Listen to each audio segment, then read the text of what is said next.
Selamat datang di channel Kamus Cuan. Apa kabar semuanya? Semoga semuanya dalam keadaan sehat dan tetap semangat ya teman-teman traders. Apalagi hari ini semua kripto hijau ya teman-teman traders. IHSG juga hijau ya teman-teman traders. Mau saham, mau kripto semuanya hijau. Jadi udah pasti semangat dong ya. Ya di edisi kali ini saya akan sedikit menjelaskan ya jangan FOMO. Mengapa jangan FOMO ya? Karena skenario dari kripto ini beberapa hari ke depan dia naik hanya untuk retest kembali resisten yang belum sanggup dia tembus ya. Jadi ini dia retest kembali. Jadi kepada teman-teman saya sampaikan jangan FOMO. Bagi yang sudah beli di harga bawah ya, gunakan kesempatan ini untuk taking profit bila dia masih gagal break resistennya tersebut ya. Nah, ataupun yang masih nyangkut bisa gunakan kesempatan ini untuk strategi sell on strength ya. Jual dulu, nanti waktu dia turun baru beli kembali di bawah. Ya ini oke, saya review singkat aja ya. Contohnya beberapa hari ke depan ini kan saya sampaikan skenario-nya hanya retest resistennya ini. Saya klik ya dari Binance. Nah, skenario-nya adalah dia mantul dari supportnya dari garis trendline ini ya. Dari uptrend line-nya yang garis warna biru ini dia mantul. Dia saat ini ya BNB sedang retest resistennya di EMA 50 yang baru saja dia tembus ya. Dan EMA 10 ya teman-teman traders, yang di sini dia gagal tembus juga. Kalau menurut pengamatan saya, menurut pengalaman trading saya, paling jauh pun dia hanya sampai dengan EMA 20 ini ya, yang garis ungu ini ya, paling pun ada lewat-lewat sedikit lah ya. Setelah itu dia akan kempes kembali ya teman-teman traders. Ini untuk yang Binance. Dia sedang retest resistennya. Oke, kita coba lihat Bitcoin. Nah, Bitcoin juga sama ya, dia mantul dari supportnya di 19.000 sekian. Saat ini dia sedang retest EMA 10. Paling tinggi pun itu udah paling hebat sekali dia sampai EMA 20. Tapi saya nggak yakin ya kalau untuk Bitcoin bisa sampai EMA 20.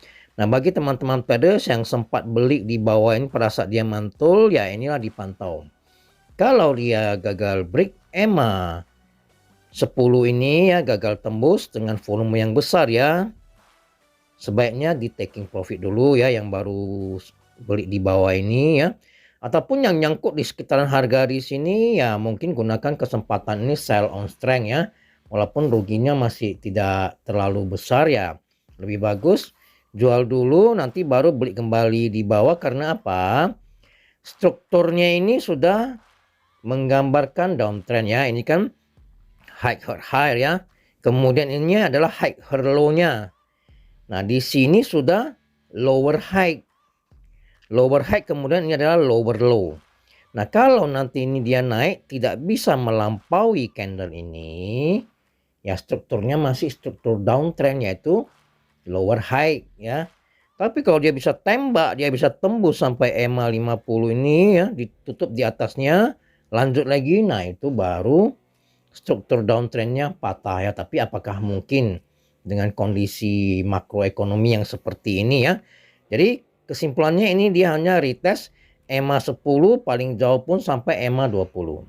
Nah, Anda silakan susun trading plan masing-masing ya.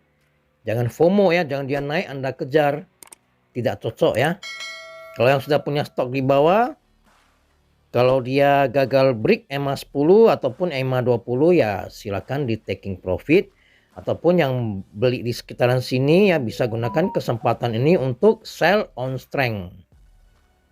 Karena skenario-nya beberapa hari ke depan ini hanya tes resistennya, hanya retest resisten. Nah, demikian juga dengan Ethereum.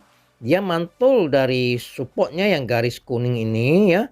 Saat ini dia sedang retest EMA 10, paling jauh pun dia sampai EMA 50 atau EMA 20. Tembus-tembus sedikit lah ya. Nah, pada saat itu dia sudah akan pullback kembali karena sama strukturnya ini sudah struktur downtrend. Puncaknya ini lebih tinggi dari puncak sebelumnya ya. Nah, low-nya ini lebih rendah dari low-nya yang sebelumnya. Seperti yang saya katakan, ini dia harus berhasil melewati puncak ini, ditutup di atas. Nah, baru itu namanya reversal ya. Ini masih belum, ini hanya pantulan sesaat untuk retest kembali resistennya ini teman-teman traders ya. Bagi yang sudah break di bawah bisa siap-siap taking profit kalau dia gagal break EMA 10 maupun EMA 20 ini ya. Ataupun yang masih nyangkut di sekitaran sini bisa gunakan kesempatan ini untuk sell on strength. Tapi kalau yang nyangkut ini saya rasa tidak disiplin dengan jurus Camus Stone yang selama ini saya sampaikan ya. Kalau menurut jurus Camus Stone paling jauh di sini sudah taking profit karena dia jebol ya. Jebolnya dengan volumenya lebih besar dari volume sebelumnya. Jadi kita sudah taking profit di sekitaran sini sebenarnya ya. Tapi kalau masih nyangkut ya gunakanlah kesempatan ini untuk sell on strength. Saya kasih contoh satu lagi ya, Shiba Inu. Nah, Shiba Inu juga sama, dia mantul dari supportnya ya. Mantul dari supportnya ini dia retest EMA 50 ya, saat ini sedang naik lagi menuju ke resisten berikutnya di EMA 10 dan EMA 20. Nah, kalau dia gagal break sebaiknya taking profit dulu, atau bagi yang nyangkut di sekitaran sini bisa gunakan kesempatan ini untuk sell on strength ya. Kenapa? Kalaupun nanti dia tembus itu belum konfirmasi break. Kenapa? Contohnya ini. Nah, dia tembus ya kan. Candle besoknya sudah jebol balik. Nah, ini belum, kalau dia pertama baru tembus belum konfirmasi break, kita butuh beberapa candle ke depan lagi. Kalau dia sudah berada di atas resistennya itu baru confirm break ya teman-teman traders. Nah, jadi ini nanti kalau dia pun dia naik ditutup di atas pun itu belum konfirmasi break. Contohnya seperti ini ya. Nah, oleh sebab itu jangan FOMO ya. Pesan saya untuk edisi kali ini adalah jangan FOMO. Kenaikan kali ini ya kemungkinan besar hanya retest resisten ya teman-teman traders. Cukup sampai di sini. Semoga bermanfaat. Bagi teman-teman traders yang belum like, silakan di like, subscribe, dan nyalakan notifikasinya ya. Sampai jumpa pada edisi berikutnya. Salam tetap cuan. Terima kasih.